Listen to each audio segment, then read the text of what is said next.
ತಡರಾತ್ರಿ ಯುವಕನಿಗೆ ಆಟೋ ಚಾಲಕಿ ಸಹಾಯ.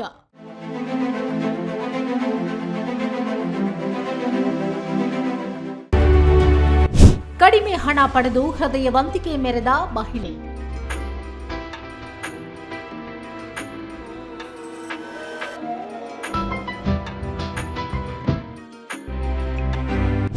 ಮಹಿಳೆ ಕಾರ್ಯಕ್ಕೆ ನೆಟ್ಟಿಗರಿಂದ ಮೆಚ್ಚುಗೆ ಸುರಿಮಳೆ. ಇತ್ತೀಚೆಗೆ ಸ್ವಂತದವರೇ ಸಹಾಯ ಮಾಡಲು ಹಿಂದೆ ಮುಂದೆ ನೋಡ್ತಾರೆ. ಅದರಲ್ಲೂ ಬೆಂಗಳೂರಿನಲ್ಲಂತೂ ನೀನ್ಯಾರೋ ನಾನ್ಯಾರೋ ಅನ್ನೋ ರೀತಿ ಬಿಹೇವ್ ಮಾಡ್ತಾರೆ. ಆದ್ರೆ ಇಲ್ಲೊಬ್ಬ ಆಟೋ ಚಾಲಕಿ ಮಾನವೀಯತೆಯನ್ನ ಮೆರೆದಿದ್ದಾಳೆ. ಇನ್ನು ಈಕೆಯ ಕಾರ್ಯಕ್ಕೆ ಎಲ್ಲೆಡೆ ಪ್ರಶಂಸೆ ವ್ಯಕ್ತವಾಗಿದೆ. ಬೆಂಗಳೂರಿನಲ್ಲಿ ಆಟೋಗಳಿಗೆ ಭಾರಿ ಡಿಮ್ಯಾಂಡ್ ಇರುವ ಈ ಕಾಲದಲ್ಲಿ ಹಗಲಿನಲ್ಲಿ ಆಟೋ ಸಿಗೋದು ಕಷ್ಟ. ಅದರಲ್ಲೂ ತಡರಾತ್ರಿಯಲ್ಲಿ ಆಟೋದಲ್ಲಿ ಹೋಗೋದಂತೂ ಸಾಹಸವೇ ಬಿಡಿ. ಮೊದಲು ಆಟೋ ಸಿಗೋದಿಲ್ಲ. ಒಂದು ವೇಳೆ ಸಿಕ್ಕರೂ ಆಟೋದವರು ಬೇಡಿಕೆ ಆಗಸದಲ್ಲೇ ಇರುತ್ತೆ. ಆದರೆ ಇಲ್ಲೊಬ್ಬ ಬೆಂಗಳೂರಿನ ಆಟೋ ಚಾಲಕಿ ತಡರಾತ್ರಿ ಆಟೋ ಸಿಗದೆ ಪರದಾಡ್ತಿದ್ದಾಗ ಯುವಕನಿಗೆ ಸಹಾಯ ಮಾಡೋದರ ಜೊತೆಗೆ ಆತನ ಬಳಿ ಮೀಟರ್ಗಿಂತ ಕಡಿಮೆ ಹಣ ಪಡೆದುಕೊಂಡು ಮೆಚ್ಚುಗೆಗೆ ಪಾತ್ರವಾಗಿದ್ದಾಳೆ. ಹೌದು, ಬೆಂಗಳೂರಿನ ಮಹಿಳೆಯೊಬ್ಬರು ತಡರಾತ್ರಿ ಆಟೋ ಸಿಗದೆ ಮನೆಗೆ ಹೋಗಲು ಪರದಾಡ್ತಿದ್ದ ವರುಣ್ ಅಗರ್ವಾಲ್ ಎಂಬ ವ್ಯಕ್ತಿಗೆ ಸಹಾಯ ಮಾಡಿದ್ದಾಳೆ.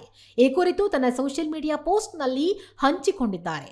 ಇದು ಎಲ್ಲೆಡೆ ವೈರಲ್ ಆಗಿದ್ದು, ಈ ಮಹಿಳೆಯ ಹೃದಯ ವೈಶಾಲ್ಯತೆಗೆ ನೆಟ್ಟಿಗರು ಶಭಾಸ್ ಎಂದಿದ್ದಾರೆ.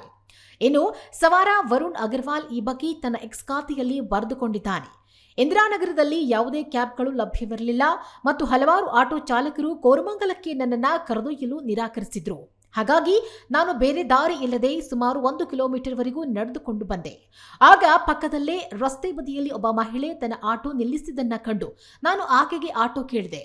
ಆದರೆ ಆಕೆ ಮೊದಲು ತನಗೆ ತಡವಾಗಿದೆ, ಮನೆಗೆ ತೆರಳಬೇಕು ಅಂದ್ಲು. ಆದರೆ ನಂತರ ನಾನು ಮುಂದಕ್ಕೆ ಹೋದಾಗ ಆಕೆ ನನ್ನನ್ನು ಕರೆದುಕೊಂಡು ಹೋಗುವುದಾಗಿ ಹೇಳಿದ್ಲು. ಆದರೆ ನಾನು ಆಕೆಗೆ ಬೇಡ, ನಿಮಗೆ ತಡವಾಗ್ತಿದೆ, ನಾನು ಬೇರೆ ಆಟೋ ನೋಡ್ತೀನಿ ಅಂದ್ರೂ ಆಕೆ ನನ್ನನ್ನು ಒತ್ತಾಯಿಸಿ ಕೋರಮಂಗಲದವರೆಗೂ ಕರೆದುಕೊಂಡು ಹೋದ್ರು. ಆಕೆಯ ಹೃದಯವಂತಿಕೆಗೆ ನಮನ. ನಾನು ಆಟೋದ ಬಾಡಿಗೆ ಕುರಿತು ಮೊದಲೇ ಚರ್ಚಿಸಿರಲಿಲ್ಲ. ಆದರೆ ನಾನು ಬೇರೆ ಆಟೋ ಆ್ಯಪ್ಗಳ ಆಧಾರಿತ ಮೇಲೆ ಸುಮಾರು 300 ರೂಪಾಯಿ ತೆಗೆದುಕೊಳ್ಳಬಹುದು ಅಂದುಕೊಂಡಿದ್ದೆ. ಆದರೆ ಆಕೆ ಕೇವಲ 200 ರೂಪಾಯಿ ಮಾತ್ರ ತೆಗೆದುಕೊಂಡ್ಲು. ನಾನು ಆಕೆಗೆ 300 ರೂಪಾಯಿ ತೆಗೆದುಕೊಳ್ಳುವಂತೆ ವಿನಂತಿಸಿಕೊಂಡ್ರೂ ಆಕೆ ಅದನ್ನು ತೆಗೆದುಕೊಳ್ಳಲಿಲ್ಲ ಎಂದ ವರುಣ್ ಎಕ್ಸ್ನಲ್ಲಿ ಬರೆದು ಪೋಸ್ಟ್ ಮಾಡಿದ್ದಾರೆ.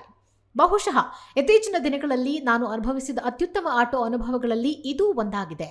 ನಮಗೆ ಹೆಚ್ಚಿನ ಮಹಿಳಾ ಆಟೋ ಚಾಲಕರು ಬೇಕು ಅಂತ ಬರೆದುಕೊಳ್ಳುವ ಮೂಲಕ ಆಟೋ ಚಾಲಕಿಗೆ ಧನ್ಯವಾದ ತಿಳಿಸಿದ್ದಾರೆ. ಇನ್ನು ವರುಣ್ ಅಗರ್ವಾಲ್ ಮಾಡಿದ ಈ ಟ್ವೀಟ್ಗೆ ನೆಟ್ಟಿಗರು ಕಾಮೆಂಟ್ಗಳ ಸುರಿಮಳೆಯನ್ನೇ ಸುರಿಸಿದ್ದಾರೆ. ಇದಕ್ಕೆ ಪ್ರತಿಕ್ರಿಯಿಸಿ ಒಬ್ಬ ವ್ಯಕ್ತಿ, ಆಕೆ ನಿನ್ನಲ್ಲಿರುವ ಅಸಹಾಯಕತೆಯನ್ನ ಕಂಡಳು.